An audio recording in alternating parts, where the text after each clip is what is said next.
It's Melissa Pierce, right? And are you the CEO? I am the COO. CEO, okay. All right, we are live. Hello, everyone, and welcome to Founder Friday. I hope you all have had a very productive week. I know we have. Lots been going on in our world this week, starting with launching hashtag not in our industry, which we'll talk about a little bit later in another broadcast today. We will address that. But today we want to focus on our Founder Friday. We have a really incredible interview today with Melissa she's the COO of Ellementa. And I know many of you have seen Ellementa in our group, events that have been produced by them. And we have two really active members of that company, both Ashley and Melissa, have become really great contributors to our group. So I want to thank them. As I introduce you, Melissa, thank you so much for coming on our Founder Friday today. Thanks for having me. All right. And as always, Jamie Cooper, my co-host and producer. So glad. This is the first time we've been together, I think, since I got back from my honeymoon. About time. Jeez, I missed you, lady. I missed you. Any updates on what's going on in Michigan for us? Oh my gosh, there's a lot going on in Michigan. You know, we're grinding hard for the licensing process. The state starts accepting applications December 15th. And so rock and roll. And, you know, I mean, I feel like Michigan is in the same situation as California. I mean, we're all going through the same thing right now. But it's exciting. It's exciting to be a part of it. And I'm happy to help women get into this industry.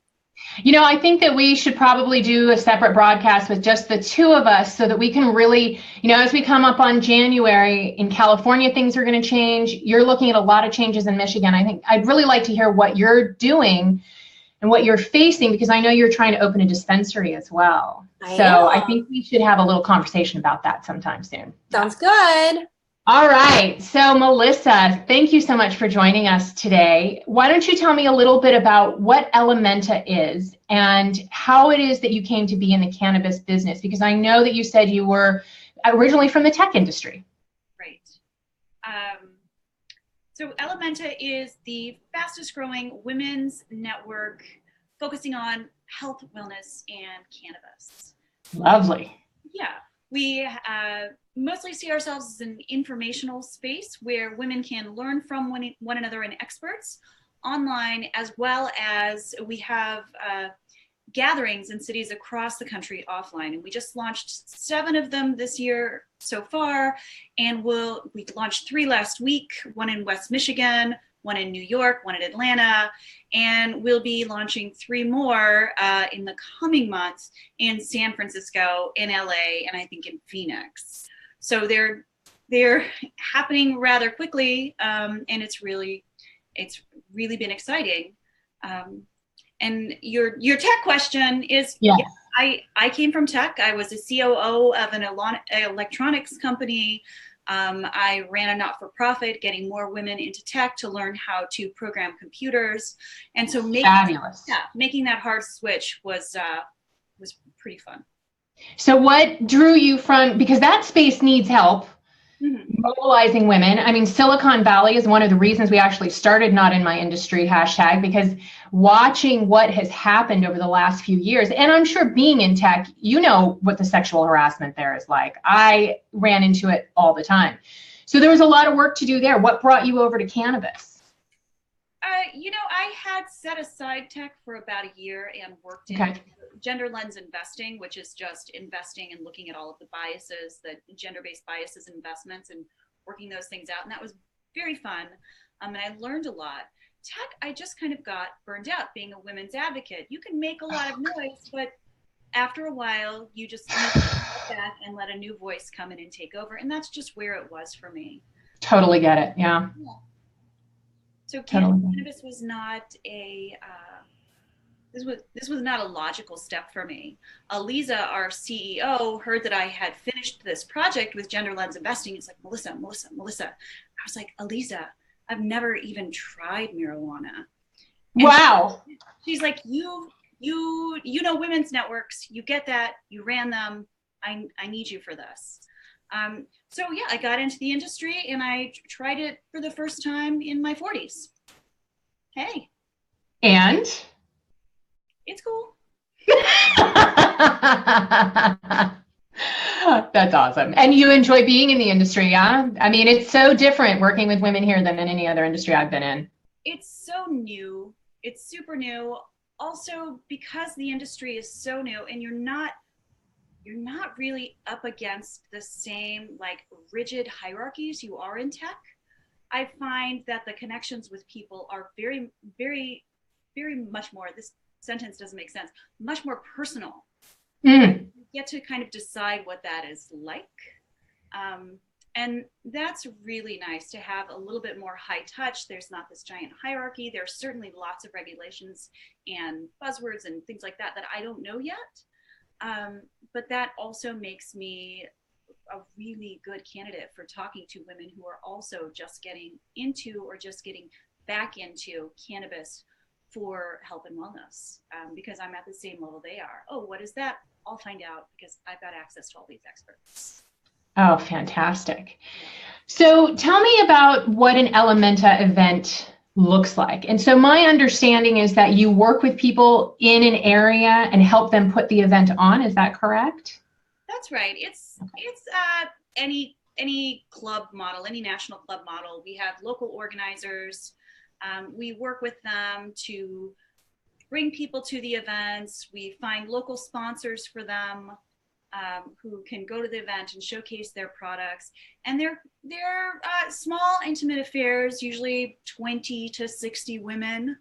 And we have different topics every month. So, we just had one in West Michigan, which was pain relief and health and wellness. And we'll have one next month in Chicago, which is a potluck dinner where we talk about anxiety and depression over dinner. So, it really varies from community. Denver tends to be a lot more people that come in from industry and just want a place to be together. And then we have places like Atlanta, which is a really tough market because they don't have a lot of laws on the books that are in favor of marijuana, but women really want to talk about it and they need a space to talk about it. And that's basically what we offer.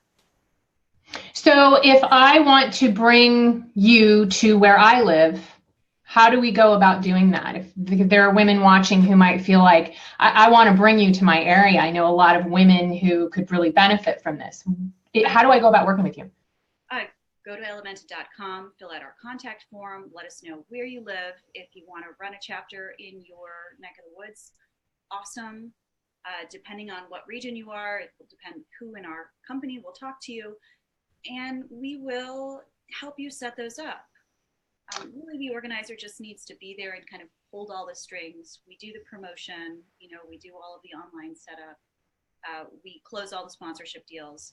They're just there to hold space for women to be together and talk about cannabis. Wow. And then do you split the revenue with the organizer? We do split the revenue. That's incredible. Yeah. I mean, you're not going to make a living out of being an organizer. It's 4 hours a week or a month of your time, but certainly we split the revenue. We don't want women to do these things for free. I mean, that's their time and we value that. Well, for a woman who is trying to find her way into this industry, this is a really great thing for her to be able to do because it will educate her and give her the opportunity to start networking in her own area. And there's no buy-in, right? Being a chapter organizer, okay. So there's no buy-in. I mean, okay. That's wonderful. I think that's a really brilliant opportunity you've created for a lot of women. And I know we're behind it. When I was on the phone with Jamie yesterday, we were talking about your interview. She was just beside herself, excited that we were going to have you today because she was so thrilled with the event that you did in West Michigan recently. Yeah, that event was incredible, by the way. That was great. Jamie had a great space. She held room for all of these women to just connect. And everyone shared their opinion, their concerns. Jamie, you should probably talk about it. Talk about those two women that connected with their children having epilepsy. Yeah. Just like the emotional letdown from that. Holy crap.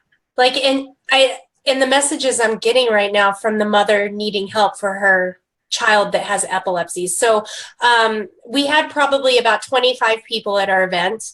Half of them frequently consume cannabis. The other half did not, and they were just there to learn more and get more information about it.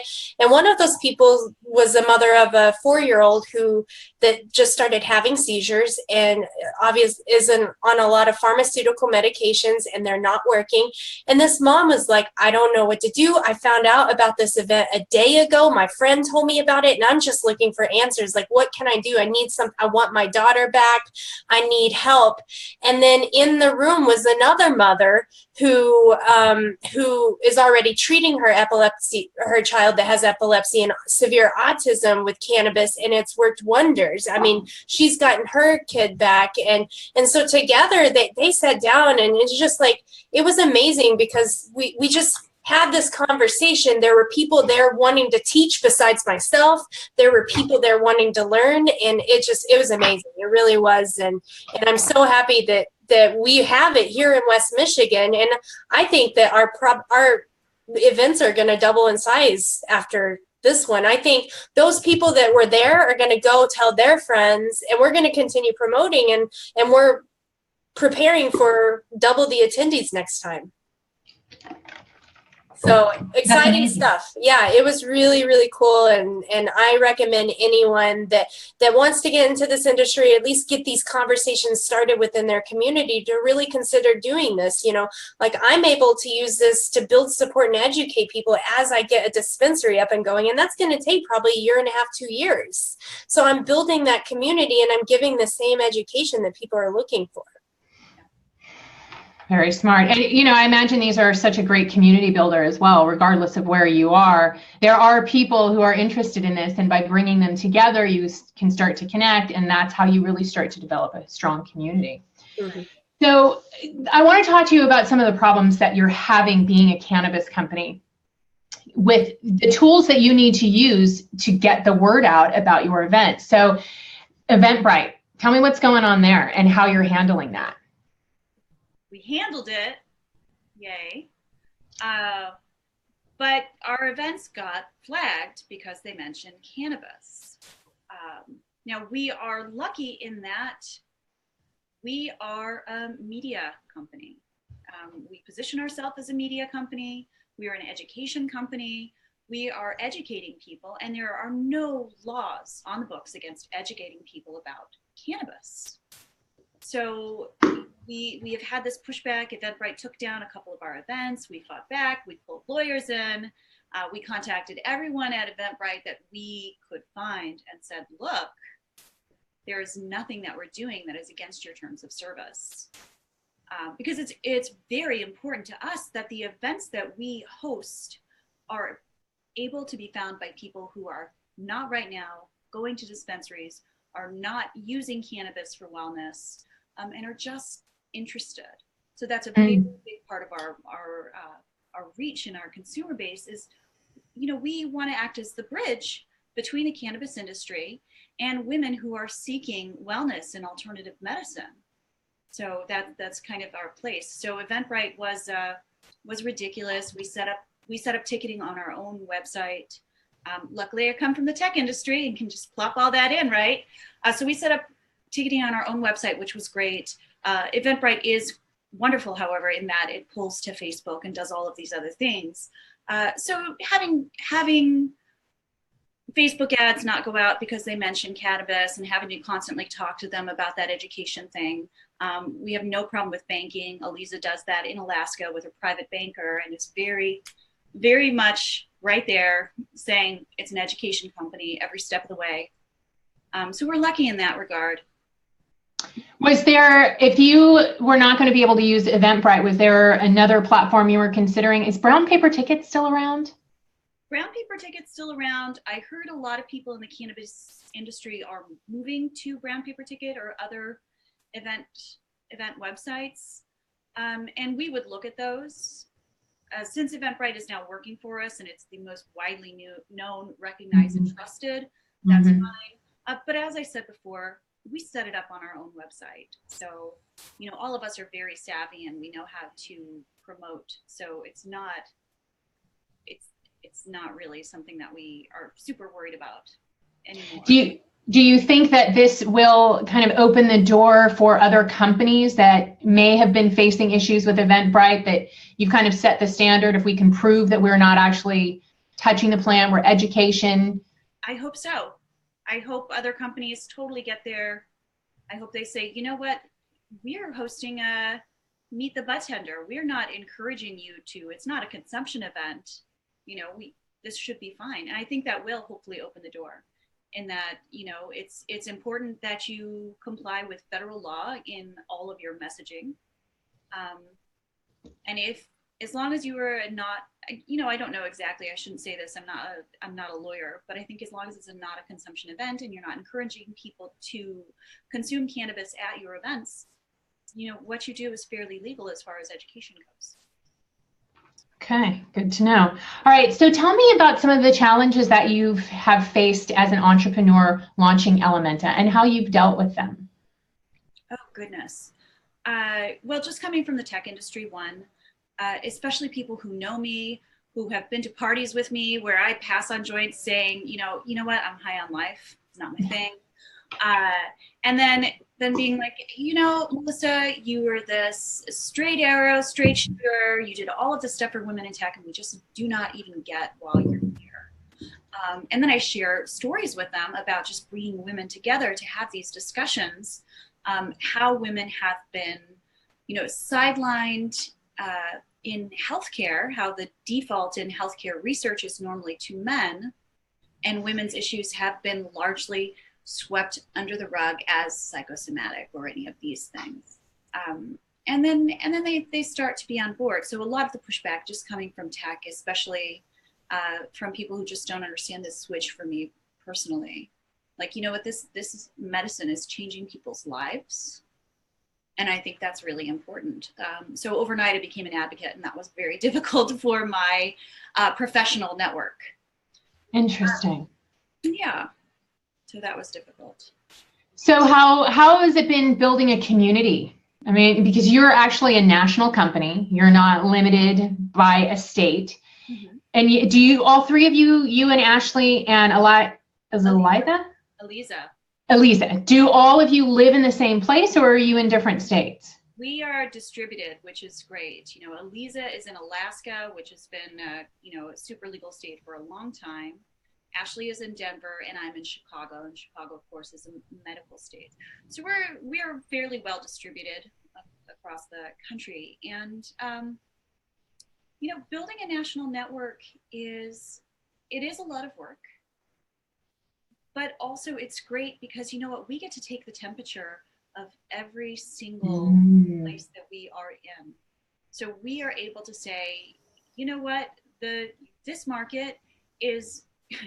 market's not really ready for that particular product, and you might want to wait this much time or do this education before you put that in there, because we have our ear to the ground there. So we can become a really good conduit for information back and forth from the consumers to the industry itself.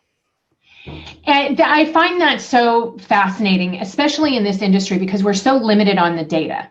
Right. We have data of, you know, people who've been either using medically for a long time or using recreationally, but it doesn't take into account this huge swath of individuals who are going to be coming once it becomes rec legal. And I mean, I personally know people who are just standing there waiting. I'm not going to get my medical card. I don't want to go to a dispensary. But once it's recreationally legal, and the majority of them are women over 40, right? And this whole industry, or this whole new market, we can make a lot of speculations, but we just don't know. We don't know what their preferences are going to be in terms of brands. They don't know what their preferences are going to be in terms of dosage and all of these things that we have to consider. So you're kind of on the front lines of really understanding that market, because you're talking to a lot of people who aren't in that industry. Do you have any plans to take that data and turn it into something usable for other companies? We would be silly not to do that. Of course. Of course, you know, as long as we have our finger on the pulse of whatever local community that we're in, we want to be able to turn around and say to the community, hey, we've got this data. So, we Yes. definitely play in that data space. That is great to know. So, and I find it really interesting as a marketer because we're going to have to be, we're also national. We can cross state lines, no problem. But I don't know. I mean, I've got Jamie in Michigan. I'm here in California, but I don't know really what's going on in Chicago. I don't know what the women there are leaning towards, what the majority there are doing or how they're feeling and what they're going to be interested in. So it would be really interesting to have a place where I could read your data. Are you going to be making it public, or is it just going to be for your community organizers where they are for their specific areas? Eventually, we'll make that data available. Whether we sell that data, whether that's only for our clients or whatnot, that I don't know. We'll certainly be making some of it public. I can tell you at least half of the women in Chicago were interested in starting cannabis-based businesses. Really? That was a real surprise to me. So, I think it's super telling that women are very excited about making a living in this space because it is a healing space, and that's how they see it. So that it's always interesting to see how many people are at events that come from healing and are just like, you know what, I want to get into cannabis. So when you say healing, you mean either like a nurse, a doctor, an acupuncturist, massage therapist, kind of all of the healing arts there? All of the healing arts show up. They get it. Amazing. Yeah, women who want to start a business in cannabis show up. They get it. Women who are, dipping their toe in, get over that initial stigma and come to a meeting and it's just there for them. And then women who have been using, closeted their entire lives show up and feel validated and change that little thing in their brain that says what they're doing is wrong. Isn't it amazing now being in this industry for a while and kind of stepping back and talking to people who are brand new and realizing how heavy that stigma still is, despite all the work that we've been doing? Mm-hmm. It kind of blows my mind when I talk to people. I had a conversation the other night with a friend of my husband's, and his wife has been for months slowly approaching me, and she's finally just flat out, "Can I have some edibles, please?" And her husband said to me, "I don't want my wife to become a pothead." Like, come on. I work in this industry. That your wife is stressed out. Do you want to have her on pills instead? No, I just don't want her to I just don't want her to turn to drugs at all. But it's like, do we really have to have this conversation? But now, I have a feeling that that's going to happen quite a bit in families as people really want to start experimenting with this medication themselves.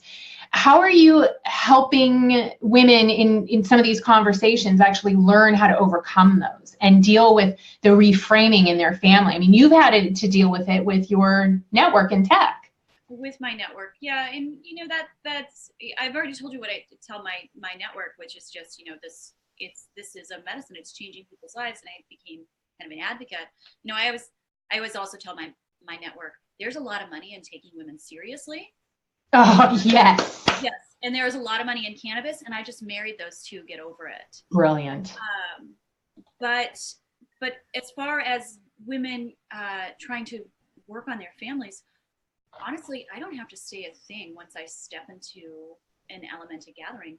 The other women take care of that for me. Isn't that brilliant when you have a community of people, how you can just kind of step back and everyone fills the void with the information and you don't have to do it anymore. It's a tipping point in building community when you don't have to do that anymore. I love that. So tell me about developing your logo, because I know that it's so beautiful. It doesn't have any colors that we associate with cannabis. It doesn't have any feel of cannabis to it. Why did you decide to go that direction? What was your process in designing your logo and your color palette and your style guide? Well, the designing logo credit goes to Eliza. She came up with this fabulous logo. I turned it purple.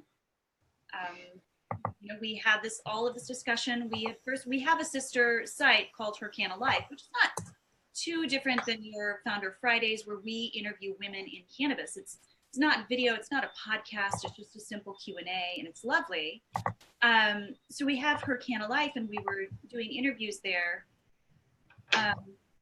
But then we but then we said, you know, her Can of Life really says cannabis, and that's going to turn people who are looking into cannabis and a little afraid of it off. So, you know, we looked through all of our web domains. We both collect them like crazy. Jamie knows I bought one at and then proceeded to give it away to a caretaker that showed up. You know, Ellementa is it's just a portmanteau of El, which means her, and menta is Latin for mind. So this was her mind. Oh. So this is the marrying of her mind. And the logo is a pot leaf. It is a lotus. It is also a woman. I see that. Arms up to higher mind. So it's very mental and emotional in that sense. And then just that gradiated purple, I always associate with purple with the color of integrity. So this was powerful and it spoke to us, and we didn't want to have that same super green and saturated, some play on cannabis words, corporation or entity that people would look at and just be turned off before they even saw what was happening. So we wanted this to feel like you could bring this into your home and set it on your shelf and not worry about who saw it. Well, you know, when you pointed out all of the elements in your logo, I can see the pot leaf now, but it's designed so well that it's not what your eye registers, that's cannabis. Who designed your logo? You know, Eliza had the idea. She is, she's sharp. You should definitely interview her. She just has a lot of forethought and sees the future in a way that no one else I know does. That's awesome. So let's take a look at your website. Mm-hmm.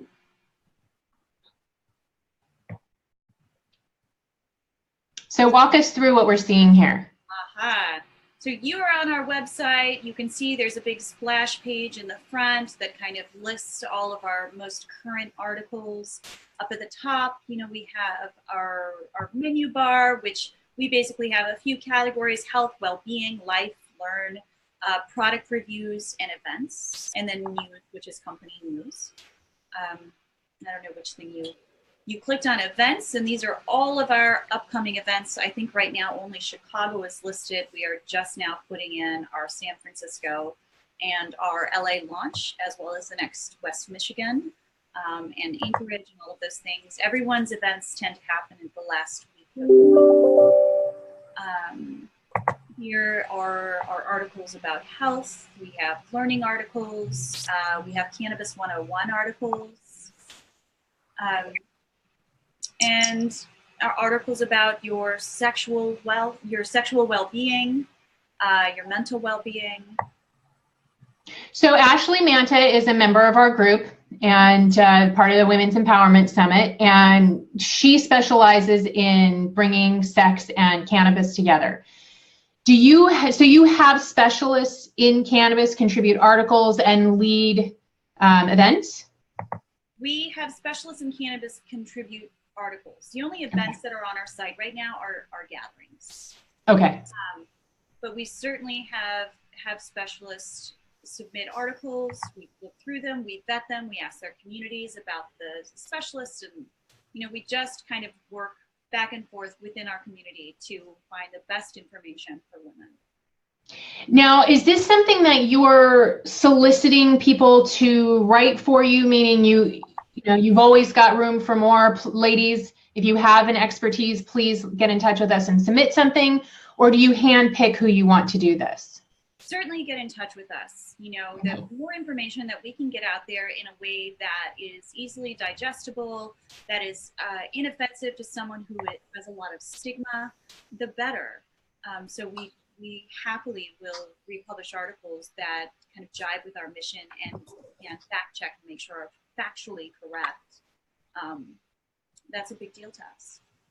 Do you know Dr. Susan Marks? She's not a doctor, she's a nurse practitioner in LA. I don't know her, but it sounds like I should. Yes, she's been working in the cannabis space for quite a while, and she is working on putting together protocol for dispensaries. So if someone comes in and says, I have Parkinson's, I have anxiety, that there's actually a protocol that she can give people.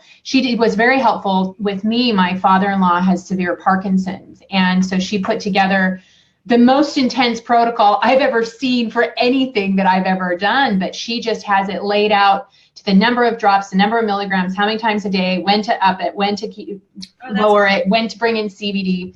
So I'd love to introduce you to her. She's just so brilliant and so generous with her information. I think that the two of you would do well. And she's very, very well connected and leading a big charge in Santa Monica. So it'd be a great person for you to connect with. Is there anything else that you want our audience to know about Ellementa, what you do? Do you have any advice for them before we wind up for the day?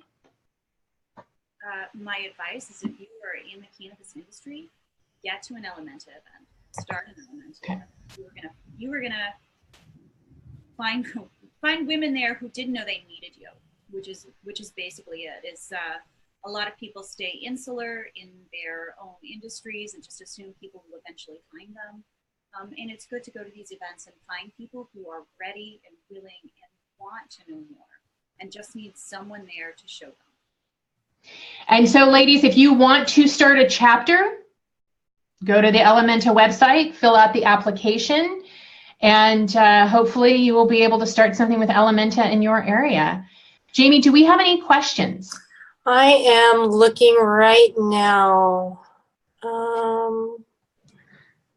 It doesn't look like if we have any questions right now. Ladies, if you're watching right now, we do have a few viewers. If you have any questions, please post them in there.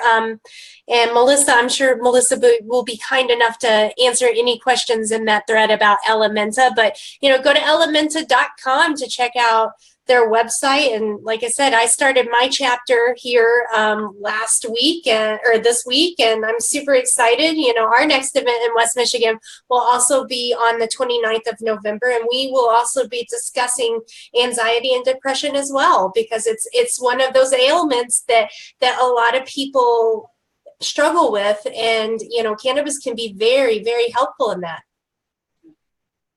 I agree. 1 in 4 women in California is on anti-anxiety medication. Wow. And I think nationally it's 1 in 5. Do you know the answer to that one, Melissa? Yeah, it's really, really, really, really high. And, it spreads the gamut on the types of medications they're taking, but it's all focused on releasing anxiety and depression. And that is kind of a sad state of affairs. I mean, that's a lot of unhappiness and a lot of stress that is not being dealt with and channeled properly, and putting us at more of a health risk. Yeah, and at my event, we talked about cannabis for pain management, and chronic pain is 1 in 5 as well. Really? Yeah. So, I mean, this is a very common thing, chronic pain and depression and anxiety. I mean, that's a lot. 1 in 5 people that you meet will struggle with that, Yeah, from our research, we find that the first reason women go to cannabis is chronic pain, and the second is mental health maintenance. So those are the top 2, and in that order. Mm-hmm. Yeah, it's amazing too how many different types of chronic pain we can experience. I have friends who have constant arthritis, and they just cannot get over or away from the pain in their hands or the pain in their joints, and muscle pain from previous injuries. I mean, chronic pain is just so prevalent in our culture, partly because we don't take very good care of ourselves, but also we just wear and tear on our bodies, and we live so much longer. So we've got so many more ailments that we're dealing with. And it's pretty amazing watching people give up their prescription drugs for cannabis and feeling so liberated. Yeah, that's been amazing for me to discover happens at all, and to watch it and to learn about it. You probably get a chance to meet a lot of women who have just gut-wrenching stories, huh? Yeah. We had an event last night, and it just was, sometimes I worry that these things will become more like therapy, but they really do have incredible experiences. Last night there was a woman who had overdosed on opioids, and had come back and come clean, and she got off of using marijuana, cannabis, as we say in the industry. and then people who had just been managing their mental illnesses with just a little bit, and some really amazing stories out there of people who have got off 6 and 7 different medications, that's really something. I was listening to NPR yesterday, and they were talking about the drug use, the opioid issue, right? Because Trump has decided that he's going to make this his pet cause, even though he made a big statement about it, but did not give any federal funding to it. So we don't actually have a plan other than, hey, we need to deal with this. But this guy that they were interviewing was saying that the United States and New Zealand are the only 2 countries in the world that allow pharmaceutical companies to advertise. So that is a major reason why we have such a huge problem, because you see opioids, you don't even realize they're opioids that are being advertised. And they're just put in our face left and right. And yet, we have cannabis here as an actual solution that we're not implementing. It's like let's get the drug companies to fix the problem that they started. So I really appreciate the work that you're doing, and it's really important work to get the message out and let people know that they have options. Random question, when you do your events, do they need to be at an actual venue, or can they be at someone's home? They can be in someone's home. It's however comfortable that person is in inviting the general public into their home. Knowing that it's all women and they're all interested in something, they can 100% be in someone's home. We had an event last week that was in someone's home. We're having an event in Boston that's in someone's home. So they certainly can be, but depending on how big your community is, you might want to rethink it, because more women are interested in cannabis than you think. Yes, I'm pretty amazed when I go to these kind of open events and women show up and they just have so many questions. We used to have, when I lived in Monterey, we had a women in cannabis group that was meant for women who wanted to start businesses. And at most of our meetings, we would have women show up that just wanted to know, can I get it? How do I smoke it? How do I know how much to take? Will it work for this ailment? So there's just so much desire for information out there. And I just love what you're doing and really appreciate you coming on and sharing with us what Ellementa is and helping get the word out, because I think, women need to understand, they need to have a place they can go to learn, but we also want to make sure that women who want to be in this industry have ways to build their network where they can actually make a little money and recoup their time doing it. So I think what you're doing is really brilliant, and you have our support 100%. We are also going to be determined yet, having a meetup with Ellementa for women entrepreneurs in cannabis, where we're just all going to get together and have a drink. It's not going to be anything formal.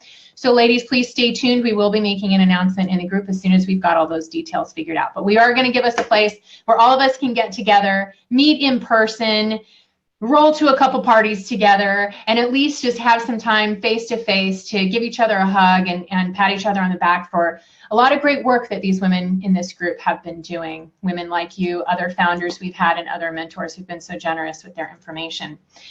So unless you have anything else that you want to add, Melissa, before we sign off, I think that does it for our broadcast today. Jamie, do you have anything? I don't. Thank you so much, Melissa, for joining us today. Thanks for having me. All righty. We'll talk with you soon. If you have any questions for Melissa, please leave them in the comments, and we will get back to you on them as soon as possible. We're not going to be having a Mentor Monday. On Monday, I am traveling. I have a client in Baton Rouge that I need to go spend some time with, but we will be back for Founder Friday next week. Have a wonderful weekend, ladies. We'll see you next week. Bye-bye. Bye.